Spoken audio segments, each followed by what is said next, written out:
as opposed to just exposing, because we all have this program where we think all we have to do is talk about a problem and the morality police are going to come out of the woodwork and fix it. I'd like everybody here to know today that the Citizens Committee for Restructured Government, ccrg.info, Charlie Romeo Golf.info is the website. It'll explain more specifically the issue that I'm about to present, but there is no doubt about it, the Department of Defense is involved.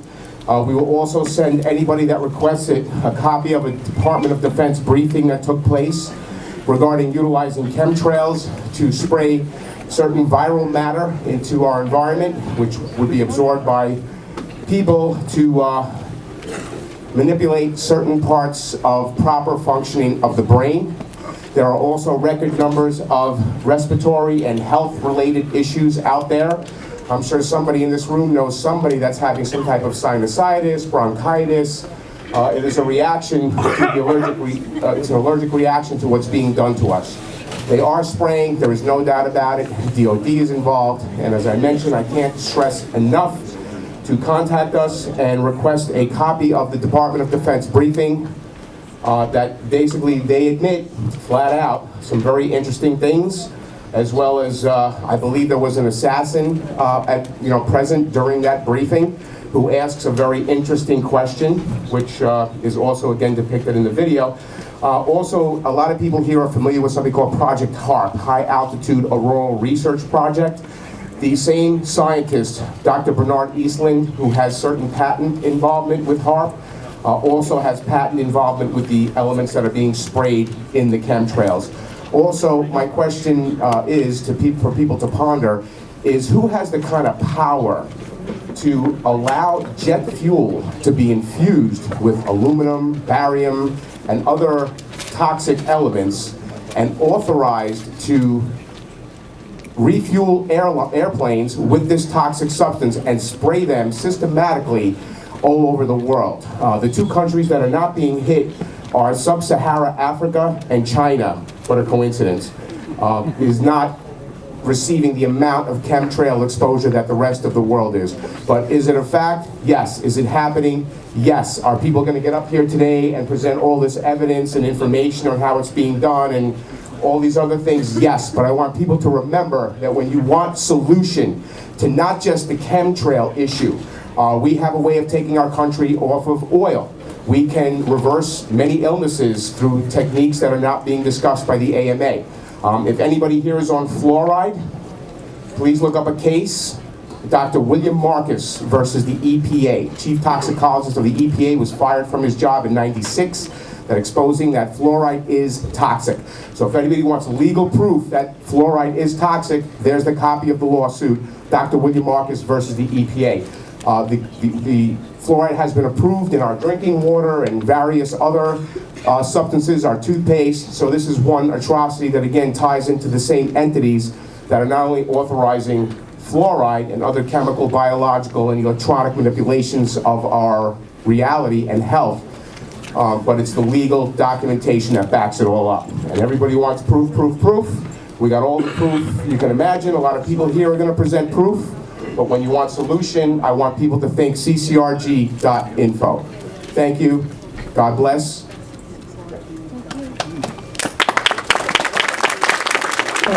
Cynthia Picolis.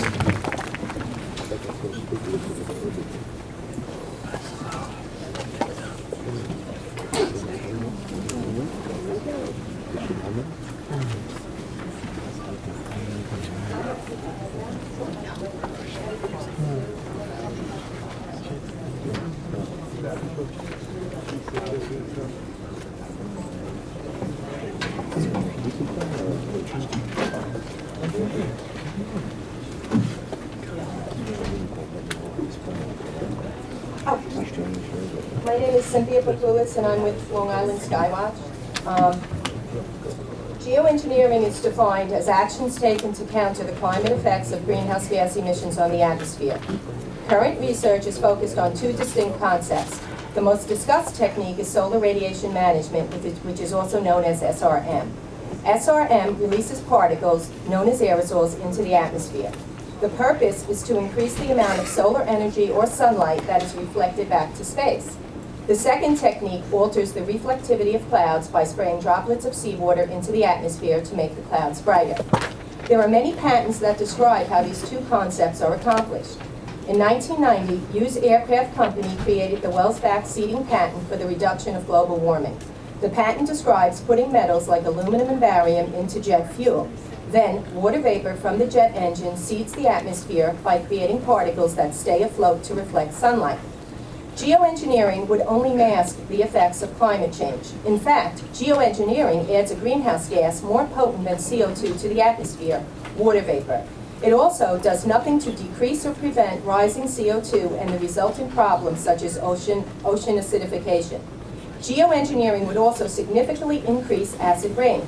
Acid rain leaches aluminum from soil into rivers and streams and damages fish populations by disrupting their reproductive cycle. Acid rain from sulfur, nitrogen, and aluminum greatly impacts highly sensitive forest ecosystems. It damages forests by draining nutrients from the soil, which causes altered tree growth and dieback. I would advise everyone to start looking at the trees on Long Island. They are in severe decline. A tree bark sample taken from my backyard showed high aluminum, barium, and strontium. Acid rain causes aluminum to be unnaturally released from the soil. As aluminum is the favored metal being proposed by geoengineers due to its low cost, the effects on Long Island forests, farms, and waters is insurmountable. Geoengineering, which also includes weather modification and weather mitigation programs, could decrease rainfall significantly.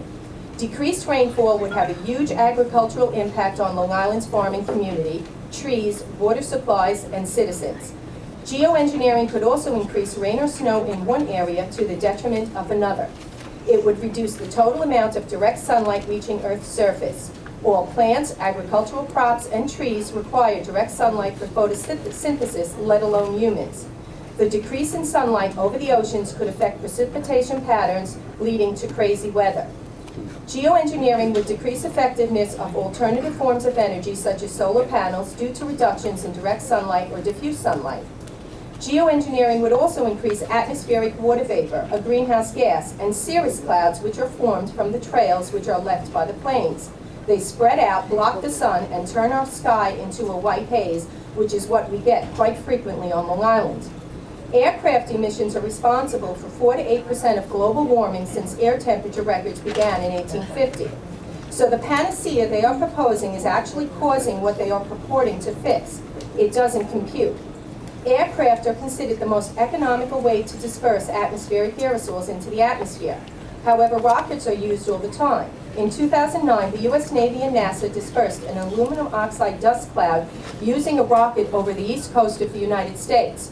Where was their environmental impact statement or public oversight? Geoengineering also raises particularly difficult national security issues because it could help some regions while harming others. All studies show that once begun, it cannot be stopped without creating harmful sudden increases in global temperature. Who decides when and where to geoengineer? Why is there no public consent to our government dropping aluminum, barium, silver iodide, or other aerosols into the air we breathe? As a teacher for 16 years, I have watched disabilities rise among my students exponentially. 10 years ago, autism was 1 out of every 10,000 children. Now it affects 1 in 70 boys. Allergies are no longer seasonal. They last all year and they develop at any age. Nearly everyone you know has a child with a disability. Asthma is an epidemic. Respiratory illness is the 3rd leading cause of death. It has moved up from 7 in the last 6 years. Something is causing this. You're out of time. Okay, thank you.